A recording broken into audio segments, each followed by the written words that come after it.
The sky over Velron 6 was beautiful, bright stars, purple clouds, silver moons. But beauty doesn't mean safety. Not tonight. Not for the humans. Governor Leah Tanner stood on the broken wall of the last defense tower. Her face was tired, her armor cracked, her hands covered in dust and blood. Behind her, the colony burned. Buildings collapsed. Smoke rose like dark wings, and the people, they were running, hiding, afraid. Children cried, mothers called for sons, and soldiers. What little was left tried to hold the line. They were under attack from a species called the Garak. Monsters with thick armor, glowing eyes, and no mercy. They came like a storm. Ships dropping from orbit without warning. They killed fast, and they killed loud. Leah had sent 6 emergency signals to Earth. No reply. Nothing. They're too far, said Captain Voss, her second in command. It would take weeks. Leah looked up at the stars. Someone will come, she said. But even she didn't believe it anymore. In the refugee bunker, a little girl named Emra looked at her father. Dad, she whispered, will someone come for us? Her father didn't answer right away. He just hugged her close, then said softly, I hope so. In the control room, systems were failing one by one. Comms, shields, power, each flickering red, then dark. An engineer. Cursed. We don't have much time. Leah entered, calm but heavy. Send one more signal, she said. There's nothing left in the system, the tech replied. Leia placed her hand on the console. Try anyway. The tech pressed the button. Small green light blinked, message sent. No one said anything. They just watched the light blink once, twice, and then go still. Outside, Garrick ground forces pushed closer. Human defense lines fell back. Captain Voss fired his last pulse round, then threw the rifle. We're out of ammo, he called. Then we use fists, someone shouted back. Governor. Leah stood tall, blood on her face, a broken communicator on her belt, but her voice didn't shake. We hold, she said. As long as we can. High above, in space, satellites spun silently. No ships, no help, only stars and shadows. In one forgotten corner of orbit, an old human signal buoy blinked weakly. Then, a spark. Deep inside its memory core, something woke up. An ancient AI system. Classified, unknown. It detected the signal from Velron 6 and it did what it was built for. It sent the message forward, through the void, through hidden channels, toward a name buried in black. Dreadnought Command. Terran origin. Back on the ground, Leah knelt beside an injured boy. You're okay, she said. You're strong. The boy coughed. Are they coming? Leia hesitated, then smiled. Yes. In the burning city, someone painted words on a wall using ash. We wait, under stars, alone. But above those stars, something had seen the call. And far, far away, something was moving. Not fast, not loud, but heavy, giant, old, and full of power. It wasn't here yet, but it was coming. And when it arrived, the stars themselves would change. The days passed, but the sky stayed quiet. No ships, no signals, just stars, and the constant hum of fear. Inside the mountain bunker, the air was thick with dust and silence. Families sat close together, wrapped in blankets, sharing water one sip at a time. The wounded lay still. The children had stopped asking questions, and the adults had stopped giving answers. Captain Voss stood at the main tunnel entrance, staring at the cracked scanner screen. Every 10 minutes he tapped the side. Nothing. Still nothing. He walked down the corridor and met Governor Leia near the ration storage. How long can we hold? She asked. 5 days, maybe 6, Voss replied. And the last signal? No response. Leah nodded slowly, but deep inside a quiet voice whispered, They're not coming. In the old school-turned hospital, a teacher named Hannah whispered a story to the younger kids. Once a human ship flew faster than light. It roared across space to save a colony in flames. One little boy raised his hand. Like us? Hannah smiled sadly. Yes. Like you. But her eyes drifted to the window, where smoke covered the sky, and her voice cracked. Outside, the Garak marched freely now. They had destroyed every surface defense. The cities were ash and rubble. Their warships floated low in the sky like black sharks. The Garak commander Kurik stood atop a tower and raised his weapon high. They are forgotten, he roared. Let them rot in the dark, his soldiers howled back. In a hidden chamber deep inside the bunker, a boy named Lem sat beside an old telescope.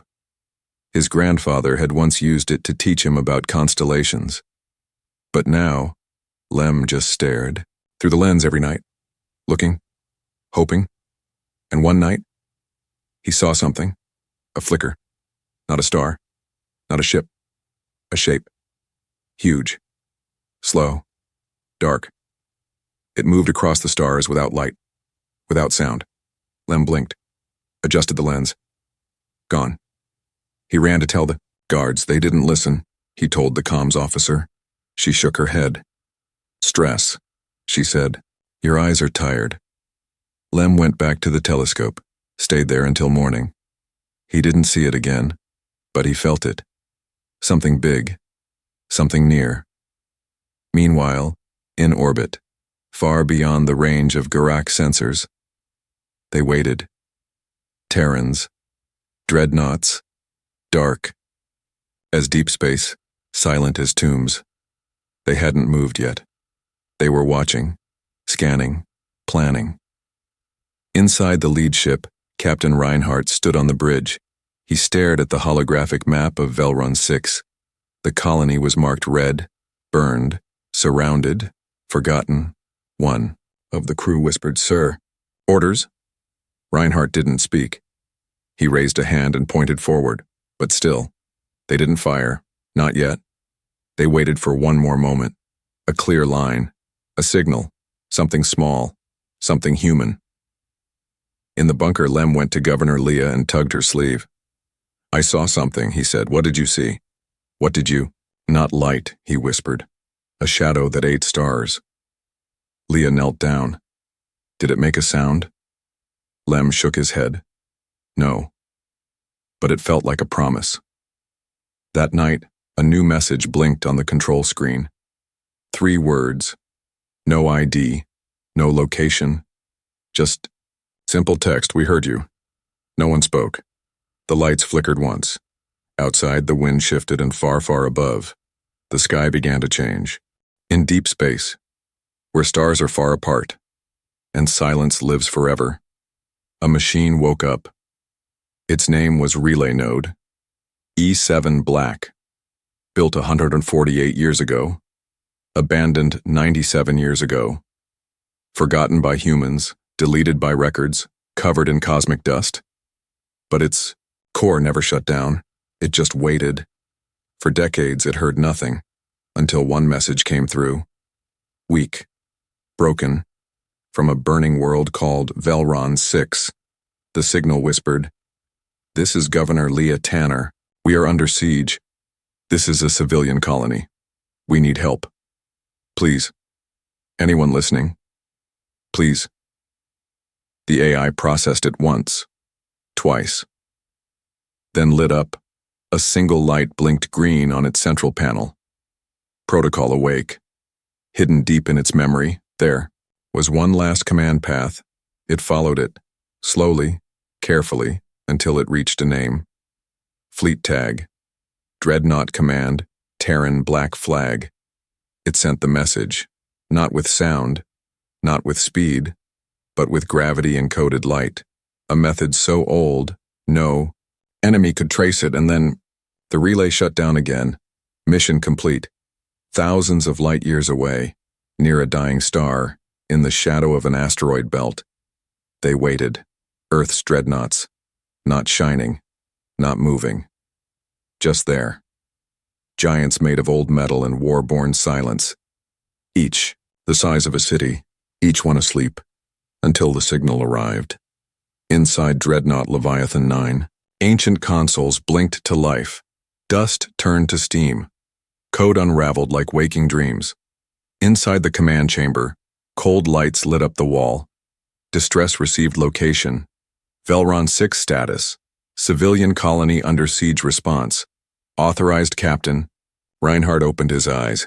He had been in cryo for 22 years. He didn't ask why. He didn't need to. He just stood, walked to the center console, and whispered, "Wake them all." One by one, the dreadnoughts stirred.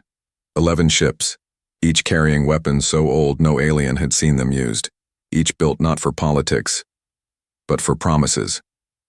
Crews emerged from frozen sleep. Officers sat in cracked leather chairs. AI systems unfolded.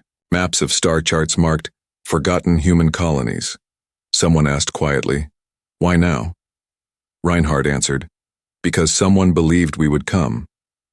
Inside Leviathan 9, Reinhardt watched the message replay again. Leah's voice. Tired. Broken. "Please, anyone." He looked to his left.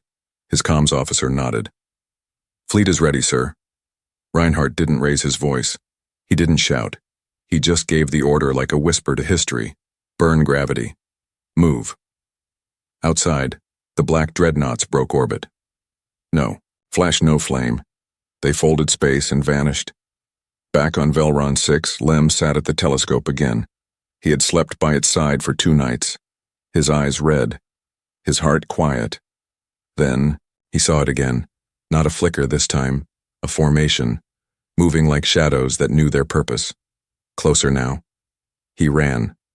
This time, he ran. In the bunker, he burst in. "They're coming," he shouted. Governor Leah stood fast. "The Garak?" "No," he said, breathless. "Ours." Outside, above the clouds, a tiny piece of the sky pulsed once. A shimmer. A shape. A shadow. And then silence again. But something had changed. The air felt heavier, like the world was waiting to exhale. And in orbit, just behind the outer moon, 11 Terran dreadnoughts arrived. They didn't broadcast. They didn't reveal themselves, they just watched and waited. Because dreadnoughts never knock. The Garak believed they had won. Commander Kurek, tall and armored, stood on a broken tower and raised his clawed hands toward the sky. No one came, he roared. His soldiers cheered, howled, beat their chests. Fire crackled behind them. The last human surface base was gone. Bunkers sealed, hope crushed. "Earth is weak," Kurek said. "They do not care about these outer colonies." He crushed a fallen human helmet beneath his foot. "Let this planet burn." The Garak fleet floated above Velron 6.27 warships. Heavy armor. Cloaked scouts, satellite killers. They had surrounded the planet completely. Nothing could enter unseen, or so they thought. Behind the second moon, hidden in the moons, cold gravity well, they waited. The dreadnoughts, 11 giants, dark, patient, quiet, not hiding, watching. Onboard Leviathan 9, Captain Reinhardt stood in the dark command bridge. No lights, just red outlines. No voices, just the hum of old systems returning to purpose.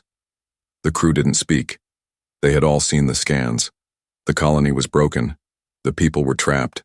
But they were still alive, and that was enough. Reinhardt raised his hand. "Light her up." From orbit, the second moon shifted just slightly, and for the first time, Garak scanners blinked. A ghost signal. A shadow too perfect. A void inside the stars. On the surface in the bunker, Lem pressed his face to the glass port. He whispered, "There, see it?" Others gathered beside him. And when they looked up, they saw something block out 3 stars at once. Governor Leah stepped outside into the ash-covered wind. She stared at the sky, not with hope, not yet, but with the stillness of someone who felt something coming, like a distant storm, too big for the horizon. In orbit, the Garak ships began to move. "Commander," one scout reported, "something's behind the moon." "What is it?" Kurek snapped. We don't know."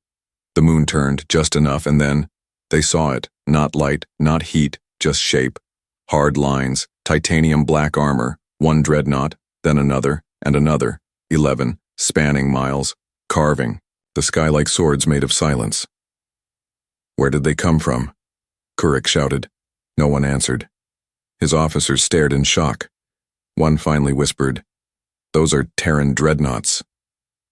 Kurik froze. He had heard the stories, whispers from older, wars. Giant ships that never came in fleets, only when Earth had nothing left to say, and when they came. Things ended. On the Dreadnought Bridge, Reinhardt turned toward the targeting AI. "Select priority targets." The AI replied softly, selecting by blood count. One by one, the dreadnoughts powered up. No flash, no sound, just glowing marks, slow, red rings moving across their hulls. They didn't aim at everything, only what mattered most. Command ships, supply hubs, orbital control nodes. In the Garak fleet, alarms screamed, but the dreadnoughts didn't fire yet. They just held position, like old judges looking down from a ruined court on Velron 6. The sky began to shift, not with sound, but with weight. The kind of weight that made your bones feel smaller. Lem held his breath. His voice shook as he said, "They're not here to talk, are they?" Leah placed a hand on his shoulder. "No. They're here to answer." And above them, in the dark between planets and moon, the stars began to disappear. In orbit, silence broke, but not with sound, with movement. 1 second the dreadnoughts were still, giant black monuments carved from war. Then, they shifted, slightly, deliberately, and the stars behind them vanished. On the Garak command ship, alarms wailed. Commander Kurik stared at the screen. "They're charging weapons," an officer shouted. "How many?" "All of them." Reinhardt stood at the helm of Leviathan 9, his hands behind his back. He didn't blink, didn't speak, just watched as the AI confirmed targets. Priority confirmed. Precision mode. Judgment. The dreadnoughts opened fire, but not like normal ships. They didn't spray missiles. They didn't fire randomly. Each shot had a name, a place, a purpose. A beam of white light lanced across space, clean, silent, and a Garak command cruiser simply vanished. No fire, no explosion, just gone. Like the universe had decided it no longer belonged. Another dreadnought fired next, but not at ships, at orbiting fuel rings. The ring ruptured in perfect silence, and the blast wave only touched Garak hulls. Not a single human bunker below felt a tremor. On the ground, people stared into the sky. The stars blinked, then reappeared, then blinked again, like the heavens were breathing. Leah watched as a Garak warship began falling from orbit. Its engines dead, its control gone. But it didn't crash. It broke apart in the clouds, sliced into 3 exact pieces, each part burned before touching the soil. Not a single building was harmed. Captain Voss whispered. How are they that precise?" Leah answered, voice steady. "Because dreadnoughts don't knock." In the bunker, the children pressed their hands to the walls, feeling the rumble pass like a god's whisper. Lem asked, "Is this what power looks like?" His father replied, "No, this is what promises look like." Back in orbit, the Garak fleet crumbled. One by one, their ships vanished from scanners. No escape pods, no signals, no survivors. Kurik tried to run. He screamed orders. He called for backup. But the dreadnoughts didn't listen. They just watched, and when the last Garak warship tried to jump away, a blue pulse struck it mid-warp and froze time around the ship. For 4.3 seconds, it was stuck, suspended. Then it shattered like glass in vacuum. Reinhardt exhaled. One word left his lips, cleared. The dreadnoughts powered down, engines cooled, weapons faded. They made no sound. They asked for no thanks. They simply held position, above Velron 6, like guardians carved from the sky itself. A message was transmitted, one signal, heard in every Garak-controlled sector. We do not shout. We do not warn. We end what needs ending. You touched what was ours. This is the last time. On Velron 6, the people stepped out of the bunkers. The wind was soft again. The fires had stopped. And in the sky, the dreadnoughts glowed faintly, like Stars born of steel, children waved at them, parents cried, and in every home, every shelter, every silent corner. Someone whispered, "They came." The dreadnoughts stopped firing, but they didn't leave. They stayed, silent, unmoving, like guardians placed by the universe itself. On the ground, the fires had faded. The ash stopped falling. The screams were gone, and for the first time in weeks, the people of Velron 6 stepped outside. They didn't speak. They just looked up at the massive shapes floating above them. Black, ancient, powerful, beautiful in the way that only danger can be. Then, the largest dreadnought, Leviathan 9, moved, slow, controlled. It turned, nose first, and descended through the clouds, not fast, not loud, like it had all the time in the world. The clouds parted. The light caught its edges, and every person on the ground, soldier, child, elder, stood still. They watched as the ship landed without a sound on the old shuttle plains. Dust rose, trees bent, but the earth did not crack, because even in landing, the dreadnought showed restraint. A ramp opened, steam hissed out, then footsteps, metal on stone, slow, heavy, certain. Captain Reinhardt walked out first, not in armor, just in a black coat with old silver marks. His face was lined with age and war, but his eyes, sharp like fire under ice. He looked around, at the damaged colony, the survivors, the faces lined with fear, dirt and quiet hope, and then he saw Governor Leah walking toward him, slowly, carefully, as if afraid he was a dream. She stopped in front of him, saluted, then whispered, "You came." Reinhardt nodded. "Only once. We were always listening," he said. "We just took the long way." Behind him, the dreadnought crew began unloading crates, food, medicine, generators, repair bots. Not weapons. Help. Leia looked around in disbelief. People were cheering softly in the distance, children waving, adults crying without shame. "How many ships do you have?" she asked. "More than enough," Reinhardt said. "For defense, for remembrance." Then he turned to face the crowd, and though he didn't raise his voice, everyone heard him. "You are not alone. You are never alone. We do not forget our own. And now, we stay." Captain Voss stepped beside Leah. "Is it true?" he whispered. "They're staying?" Leah nodded, her throat tight.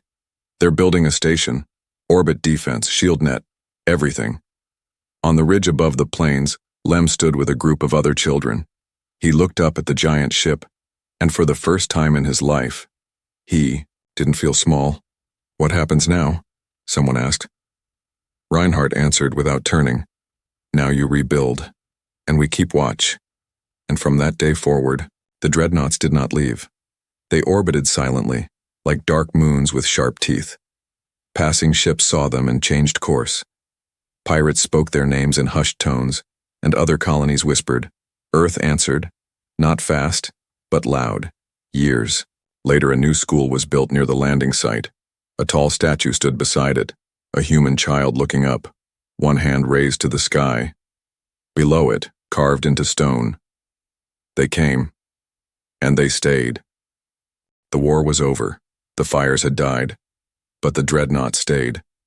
They circled Velron 6 in silence, not as invaders, not as rulers, but as reminders. People no longer looked at them with fear. They looked with comfort, with pride. Because they knew the sky itself had changed. Children were born who never saw the battle, but they grew up with the shadow of steel giants floating above their world. And they asked questions. Why do they stay? Will they ever leave? The adults always answered the same. Because they remember. Years passed and still, no dreadnought moved, no broadcast, no engines, just watching, like quiet wolves around a sleeping village. One day, an alien scout, Ship crossed into the outer orbit of Velron 6, not to fight. Just passing through. But as soon as it entered the edge of space near the colony, 5 dreadnoughts turned. Not fast. Not aggressive. Just to look. The scout ship changed course. Fast. It became a story. Don't go near that sky. Earth doesn't speak. They just watch. At the center of the colony, a monument was built. Simple. Beautiful. Black stone tower that pointed straight up. On its base were 4 words. We were not forgotten. Lem grew older. He became a teacher. Every morning he brought his students to the statue and he told them, when we were small we thought we were alone. But Earth was always listening, and when they answered, he pointed to the sky. They answered like thunder. Some say dreadnoughts are just ships, cold machines. But Lem believed something else, something deeper. He believed each one carried more than weapons. They carried promises. And the sky. The sky remembered. Pilots across the galaxy told stories. If you're in danger, send the signal just once, just quietly. And if Earth hears you, you won't hear them back. But you'll feel it. Because when the dreadnoughts come, the stars blink before they arrive. Governor Leah retired in peace. She spent her last years writing. Her final message was placed in the human archives on Mars. It read, "When the Garak came, we thought we would die forgotten. But then the sky answered, not with voices, not with words, but with ships that never needed to knock." And above Velron 6, the dreadnoughts continued to orbit, year after year, generation after generation. They never fired again. They never needed to, because they had already said everything. With action, with presence, with silence.